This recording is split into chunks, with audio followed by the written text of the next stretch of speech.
All the truth about Microsoft stock. Check it out.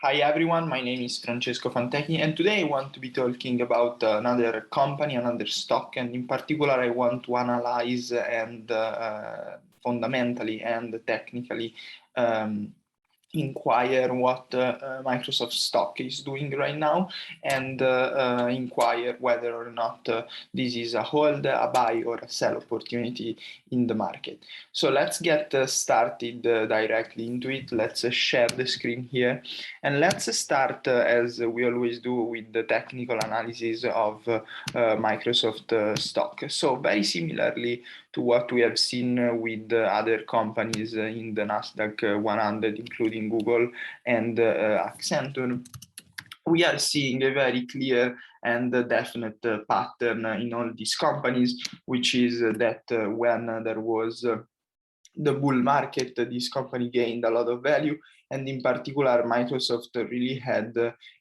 raging bull market that projected the company from around $134 per share up until $344 per share. So of the three companies that we have seen, including Google, Accenture, and Microsoft, Microsoft is the one that actually during the bull market, during the quantitative easing and during the recessionary period in the US, is the one that has gained the most.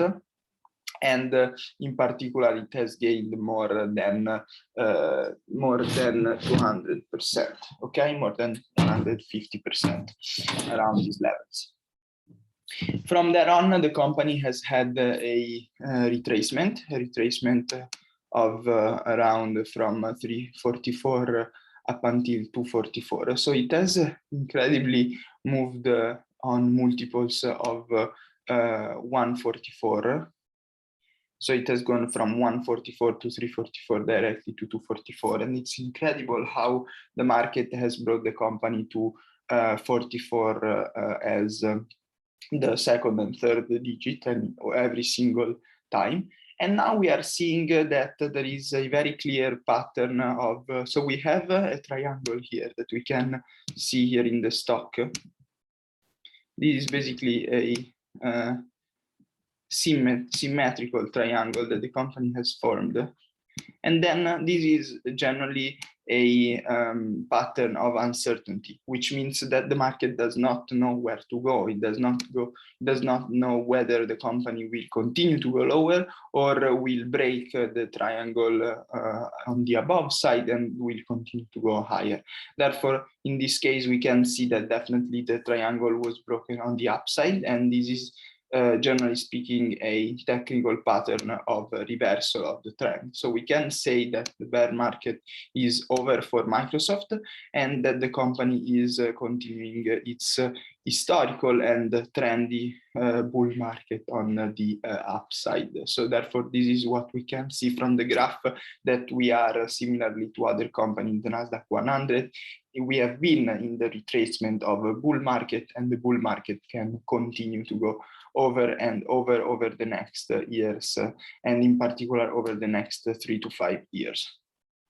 But let's go ahead and let's see the fundamentals of this company. So Microsoft is a company with a market capitalization of $2.14 trillion. It has a price to earning ratio of around 29.74, and it has a dividend of 0.88%, which is a low dividend, but we know that the company invests a lot in itself, and in particular, it invests a lot in its business.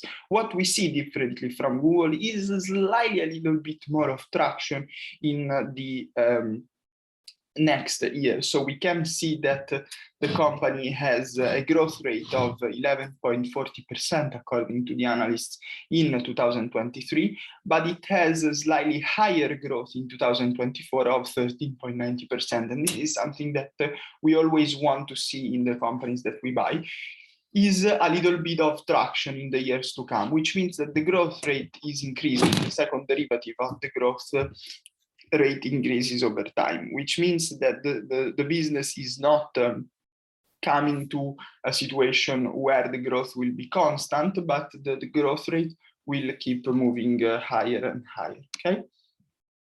And in particular, we see that there are a lot of different analyst recommendations here, and they are all about outperforming or buying the company. Okay, let's go now to the fundamental analysis of the financial statements. So the financial statements look very, very healthy for Microsoft. We are seeing that there is we can see around 20% growth rate in the revenues year over year, 14% from 2019 to 2020, and we can see around 17% from 2021 to 2020. And finally, we can see that year to date, there is a growth rate of around 17.8%. So also in that regard, we are seeing that there is a strong growth rate in the company, which is always more than 13%. Okay, so the company is growing at a very fast pace, and it's growing at a faster pace year over year, which means that the second derivative of its revenues is positive, and this is, as we were saying before, a very healthy sign for the company and for us. Okay, let's go also to the cash flow. The cash flow of this company looks very, very healthy as well. We are seeing that from 2020 to 2019, the cash flow has grown at around 18%. From 2021 to 2020, the cash flow has grown around 24%. And from 2022 to 2021 to 2022, the cash flow has grown at around 16%. So in that regards, we are seeing a little bit of more slow, but we know that there has been a slight recession in 2022, and therefore the growth rate, the historical growth rate of the cash flow can position at around 18.20%, which is much higher than what we had seen in Accenture and Google. So there we were talking about 10 to 12-13%. Here we are talking about growth rates that are above 18% year over year, and the trailing PE of this company is around the same as it is for Accenture, which is around 29.96. It's even a little bit cheaper. As far as the price to cash flow ratio, we can see that Microsoft has a price to cash flow ratio of around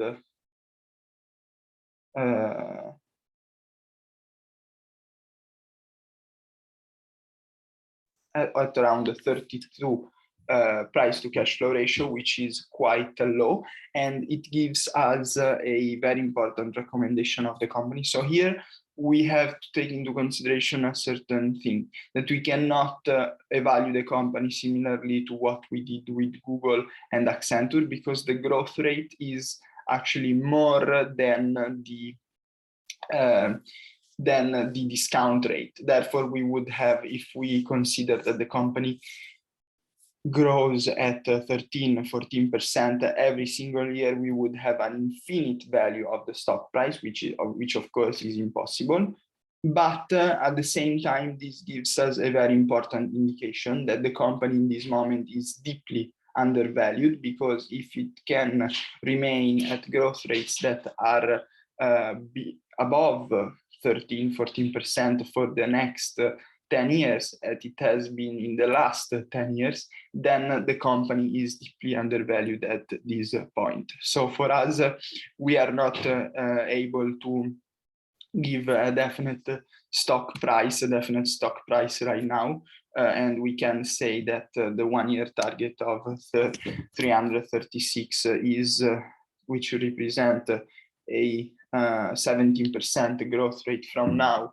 It's a good estimate. I would say that it can also be, the growth rate can also be at around 20%, but in our opinion, we can also have a multiple expansion. So we would say that generally speaking, we can give a 5% multiple expansion to this company, and at the same time, we can have a 20% growth rate, which would give us 1 year price target of 1.25 of what it is today. With a 25% growth, it's around $360 per share.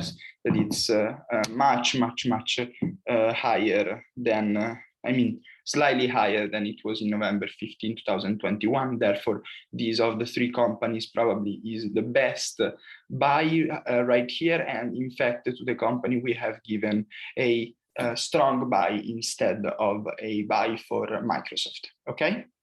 I remember everybody that as in any single video, I put down the products related to Microsoft down here in the description of my e-commerce. You know that we have posters and canvas, and we are going to come out with other products as well very soon regarding Microsoft stock. If you like the video, please smash the thumbs up and comment down below. Also, subscribe to the channel if you like this kind of video about trading, investing, money online, business online, jobs, and so on.